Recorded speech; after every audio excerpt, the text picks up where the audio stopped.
go there, and some people from those churches will come and participate in the worship in this church. So they could not, they could not keep the churches from affecting each other because there was no Berlin Wall, at that time among the churches. But still, the Eastern churches were corrupted a little later than the Western churches. And when you think about it, every wrong doctrines the Roman Catholic Church teaches today, they all originated during this time. Not anything is new has come. Praying for the dead, purgatory, Lenten, Lord's Supper as a sacrifice, Mass, the possession power of the priest to forgive sins, and etc. Then the clergy laity divisions, venerations of martyrs and saints, adoration of Mary, burning of candles and incense, veneration of relics, ascription of magical powers to relics, and the pictures, images and altars in the churches, and gorgeous vestments for the clergy, elaborate and splendid rituals of worship, pilgrimage to holy places, monasticism, worldliness, persecution of heathen, and even the Christians, those who opposed the church, disagreed with the church, So all these things basically came. They grew, but the seeds were all there. I know that's very amazing that how fast and how soon the church got corrupt. So it tells us what? If we are not very special and careful in preserving and maintaining the true doctrine by constant teaching and fighting against heresy, the church will slip back to wrong. To maintain the purity of the church, you cannot just assume that it will be. No. The very people who believe the right doctrines tomorrow will believe the wrong doctrines if they are not constantly reminded and taught. Remember what Peter said? How he was writing, said that, I want to remind you about these things, and that even after my departure I want you to remember it. That's why I'm putting them into writing. So this is very, very important, very, very important. So don't assume that because we have done something good today, it will be good tomorrow. Mighty men of God lived those days, but they could not prevent it. Because the church began to be distracted to power struggles and so many other things. So when that happens, ask the question, who is greatest and all these things, people will be looking to it. Just like that man Moses, we don't know what happened to him, so make gods for us. See that? When that man Moses was in the camp, he was actively involved, then the people, they had no opportunity for asking for such things. But now we don't know what happened to this man, therefore we need substitutes. This is the same thing. So unless we constantly make it a point that we wanted to, remind our people about that. Now the danger is there. I know that the children of most of the first generation believers among us, they don't know. They don't know many doctrines. And therefore you can see among them the questions. In one of the our camps at our general camp, I was taking a youth session, then one young man asked me the question, what is wrong with premarital sex? You ever expect that one of the children of, I believe that even that question was probably asked by the son of an elder, if my memory is correct. So that means that, the young people, we just cannot assume that because the parents believe the right thing, the children are going to believe the right thing. We have to teach them, indoctrinate them constantly. There should be a constant, that's what Job was in the old time. What did he do? He will call his children and, sanctify them, purify them, will inquire in detail what happened in the birthday party. Then require them to, sacrifice and all those things. That means the parental responsibility is so great. We just cannot assume, some of these things. So the question is why such deterioration has taken place. That's a major. That's one of the benefits of studying church history. It's not a benefit to know that what all evils came into the church. If we wanted to list, then the list will keep on going. Evils will, keep coming. But the question is, why such evils came into the church? That's a very important question. At least 3 answers were given. Number 1, Christians had freedom to do what they wanted without an authority to check. This has happened. When Constantine, before Constantine came and there was persecution all around, people didn't have the freedom to do what they want because it was a survival, fight for the survival. The moment you identify yourself as a Christian, your head may be gone. So people were taking, asylum in secret places, in catacombs and all that. That sort of life. But now the relaxation has come. So with the relaxation, they got the new freedom. And they wanted this freedom actually, but without an authority to check the accountability. With Constantine as the head, the Bible is no more the foundation. No, he set the Bible apart.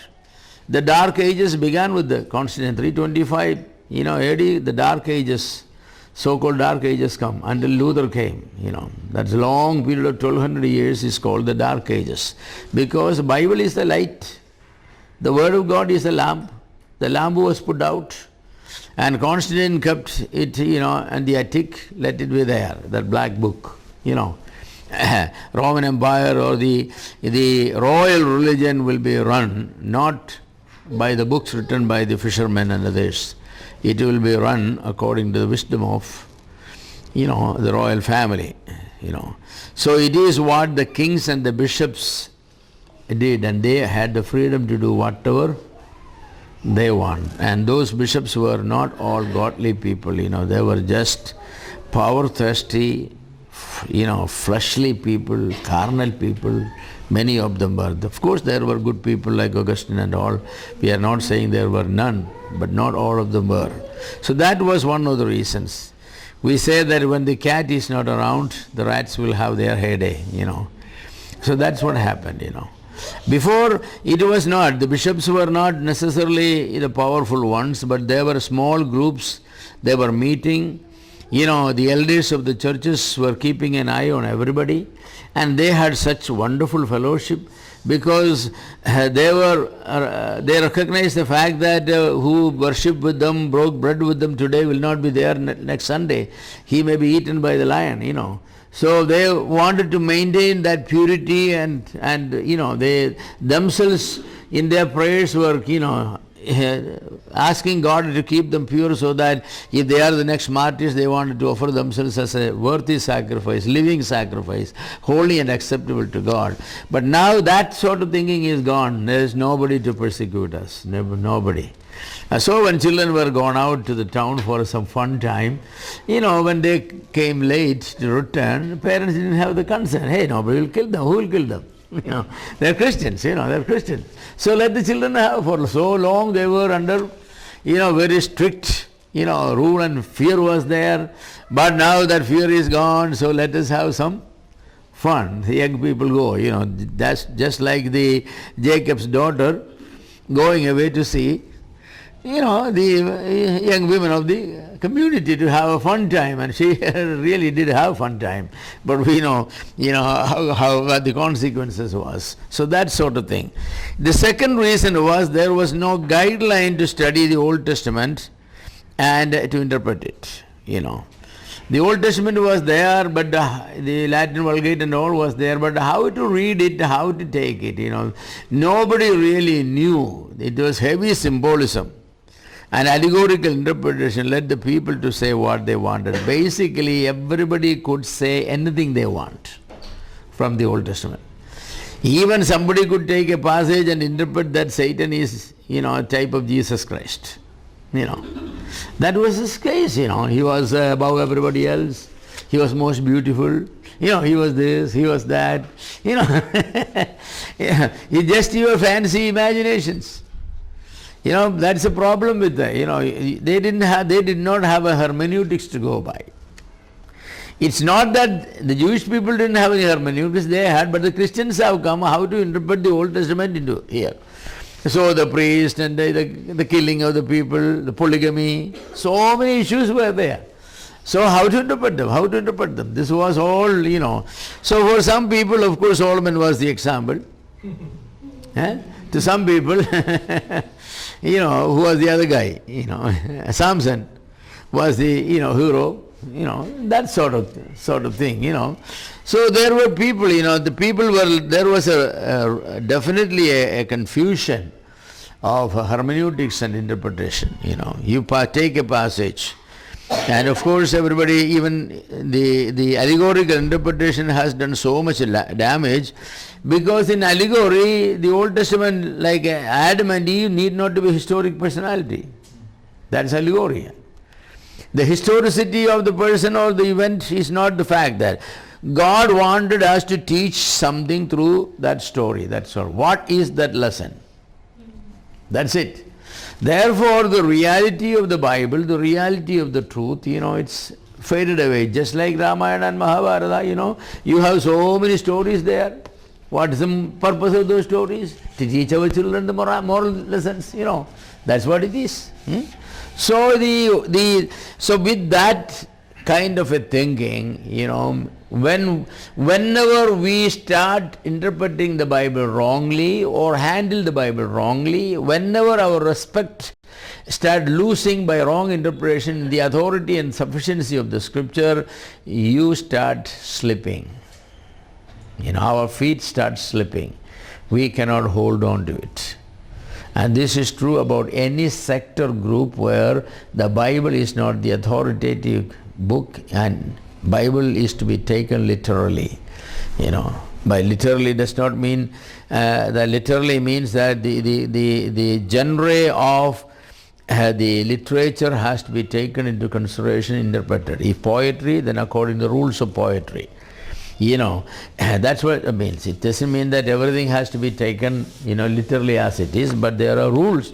Drama has to be taken as drama. Poetry has to be taken as poetry.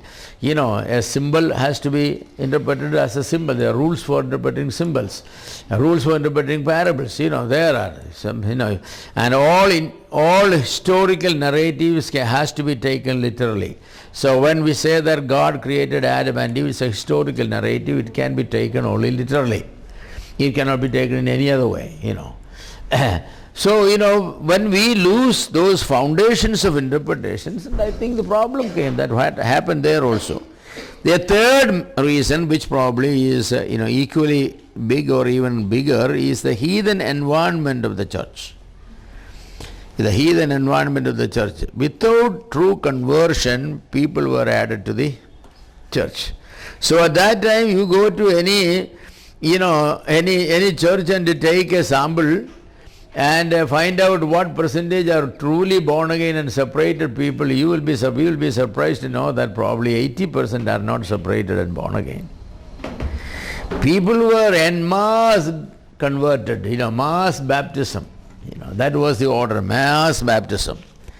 And many practices of those, heathenism. Heathens had sacrifices. Heathen had priests. They had temples. They had festivals. They would do something for the dead. They have asceticism, some way of purifying the soul after death. So all these things are vestigial organs. By the way, there is no vestigial organ in the body, but people use that one. As vestigial organ, the so-called vestigial organ, these things are there. So the heathen came and they said that, what is it? We don't have any festivals. Vestigial organs are like your appendix, your tonsillitis, tonsils, which they think that are remained left over from the evolutionary process, which are now needed. But now, physiology has found out that there is no vestigial organ. All these things have great functions at certain stages. they are necessary for the survival of the little baby fetus in the mother's womb. These contribute very much. So they come to the modern church and say, what is it? What is this, a church? There is no idol here. We should at least have Jesus Christ there. Mary there. No sacrifices anymore. They cannot think of worshipping God without sacrifices and without a priest with the special clothes and some this thing burning, incense burning, and the chanting of and when the ringing of some kind of bells and all those things. So the heathen without conversion coming to the church, they wanted something that is similar. They say, you replace it, okay, don't have the pagan gods but have Christian gods. So, that sort of a thing, they want to do something for the dead, In those pagan religions, always there was an after burial, after death, post, death, something done for the deceased person. There's always something. Take for example Hinduism or anything, there is something, and that is now we have it in the Christian, some of the major Christian denominations also. The soul is around and the white sheet will be on the for 40 days, and some even will keep some food there, and then there will be a what they call adiyantram, on the certain days and all that things and that sort of thing. They all came from the paganism. These things have to be there. So though by a royal declaration the religion was changed, the outlook and the faith of the people never changed. Only names changed or clothes changed, but the content remained the same thing. Yeah, it's you heard the story of Tenali Raman, haven't you? Yeah, very interesting stories Tenali Raman has. The king at Tenali, he had a barber. He was very excellent barber. He loved that barber because when he gives a haircut, the king will go to sleep, and without disturbing him, he will give the haircut and shaving and everything. So one day the king asked the barber, hey, the kings are very liberal. Barber, what's your desire? Ask. Even if it is half of my kingdom, I will give. So he said, no, I don't need half of the kingdom. Make me a Brahmin, he said. Because of this, untouchability and all these things, I'm a Brahmin, make me a Brahmin. So the king was in trouble, so called Tenali Raman and said that you have to do something to make him a Brahmin. So Tenali Raman is always somebody, so he went to the potter, and asked him to make a big pot in which he can, steam an elephant alive.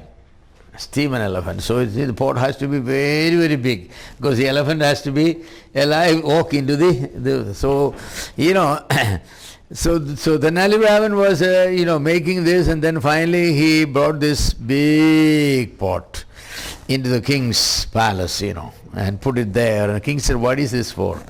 He said, I wanted to make your black elephant white by steaming it in this one. He said, you cannot do that, that. Even if you steam it for many times, the elephant is going to remain only black because it's a Caribbean, it's not going to change, Oh, he said, no, I can change it, So I'm going to get the elephant inside this one. Then I'm going to pour water and some medicines in it, and then I'm going to boil it. So, then the elephant will be white. King said, you fool, you cannot do it. And then he said, you think a barber can be made? Made a Brahmin. So that the same way, you cannot make a heathen without conversion, without real work of the Holy Spirit, a Christian. But the king has made, that's the magic, he has made it. All that was required was a declaration, an edict of Milan.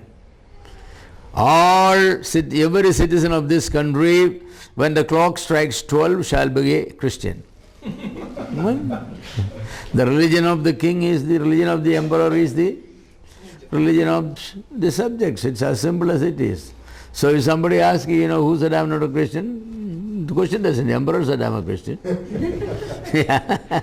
He is the most qualified person to say it, It's like the boy who was admitted, in the hospital from the north, Bihar or some other place, where, a 12-year-old boy, he was admitted, and every morning the doctor comes to take the round, and he will ask the nurse, give him an injection. For a whole month, injection here, there, and the boy was so painful. He said to himself one day, I'm going to pretend that I'm dead. The doctor comes. So the doctor will say, I'm dead. Then he will not order for injection,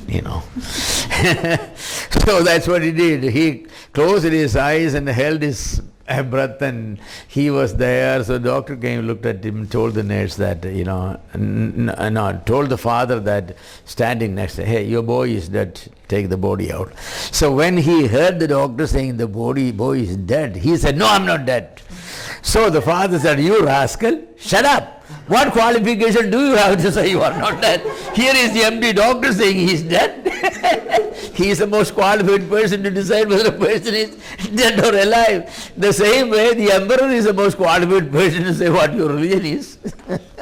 And Constantine has, said it. So that's the sort of thing, Yeah. So when these people have come, it really, the Jew and the apostate, who, was the nephew of Constantine, who wanted to bring back all these people back to heathenism. He made a mocking remark that Christians, are born worshippers, because they have to start worshipping the relics and all. That's one thing. Secondly, he said that, these people are all heathen. They are dead bones, no life. They are worshipping Jesus Christ, So he used to mock them, So this problem there. So why such a deterioration? I'll say that these are the three major reasons, and of course the third one is an equally important one. So all these things came, all these evils came. And then monasticism was developing, Monasticism developed as a reaction. The Christians with the freedom coming in and the royal, family supporting it. So much money is given for building huge and spectacular church buildings, so expensive. The bishops were given salary from the government money, a very handsome salary, like the princes. And the priests were also, they were living in luxury. And you name it, they had it. That was a sort of life. They had all powers, The bishops and the priests the Constantine has done so much for these people. Before that, like marriage, divorce, remarriage, all these issues were decided by a magistrate. The magistrate had his official robe and all. Constantine has taken that robe and given to the bishop and said, now you will decide it. That's how this robe came, colorful robes. So it transferred from the magistrates in the court to the bishops, who will decide all these religious cases, The magistrate will only have some criminal cases or some civil cases, but anything that is related to religion, they're all decided there, and all the money, fees and everything belongs to them. So these people were living in palaces like kings. And there were genuine people who were so sad about it. They understood that Christianity is not a religion of luxuries. Christianity is a simple religion. Jesus Christ and the apostles never lived like that. So what happened? As a reaction, some of these people, resorted back to monasticism, asceticism and all that thing. It began in Egypt, monasticism, and it was started by a man called Anthony Thebes. About 270 AD, he took up the life of a monk, and after 15 years he withdrew to a cave in the desert and became a hermit, one who withdrew from the world and lives alone. Others lived together in large houses they called monasteries, in which each monk had his own cell, Very soon monasteries, were springing up all over the Roman Empire. In Syria, a certain Simon lived for 30 years on the top of a pillar called Stylus. Stylus. That's the stylus is a pillar, built like this. The top of the pillar will be sometimes 4 square feet, the top. And these people will get up on there. There is no, they will sit there, and sit there. And this man has, sat on one of those stylus for 30 years. You think of that. So he got the name Simon the Stylus. He built a series of pillars, one taller than the other. The last pillar was 60 feet high, and at the top it was 4 feet square. So what happens, he will start here, and then after a couple of years he will get promotion, go to the next one, then he will climb, and finally he will die on the top of that one. So all kinds of, monastic practices. Between the 5th and the 12th centuries, there were many pillar saints in Syria. They are also called pillar saints, Yes. It's very, very interesting, pillar saints. Athanasius introduced monasticism into the West. Ambrose, Jerome, Augustine, they promoted it. Monasticism became one of the outstanding features of the Middle Ages. Why these fathers promoted it? Because they have seen that the bishops and the priests were living such luxurious life and were indulging in carnal activities, and they wanted to imitate Christ and the apostles. And of course the semi-Pelagianism and Neoplatonism and the influence of those religions said that the matter is evil, the spirit is good. So for the spirit to be pure, it has to be relieved from the control of the matter. So if you feed the body, then the spirit will be under the control of a healthy body. If you starve the body, then and feed your spirit by meditation and prayer and all, then very soon your spirit will be controlling your body. So the outer man will go, smaller, the inner man will grow. That's the idea. So all these people resorted to this sort of things, and some of them even sleep on, just like in some other religion, they will sleep on nails and all sorts of things. How much you can persecute yourself, better you are, because your body is evil. So this sort of thing came. So he asked the question, why did people become monks and nuns? The main motive was to run away from a world full of wickedness. They wanted to lead a holy life. There were nobody to teach them what true holiness is from the Bible, because Bible is no more an active book. Bible is a dead book to these people. So they have to imagine from themselves, and also they borrowed it from other religions. So monasticism became a major thing. How sad it is. Another feature that came is the persecution by the church.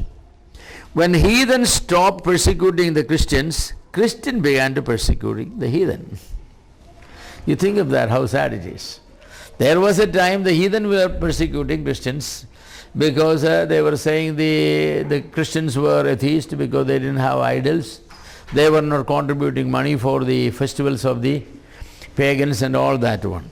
But now Roman Empire, basically the main religion is, official religion is Christians, but Constantine and others did not require everybody to become Christian, no. That they still had the freedom. Though with this edict making Christianity the official religion, people ran into it, a lot of people. But there were people who were very jealous of their own religious background, and also they remained. And those people were persecuted by Christians. In the beginnings, Christians did not physically torture or kill non-Christians, but they only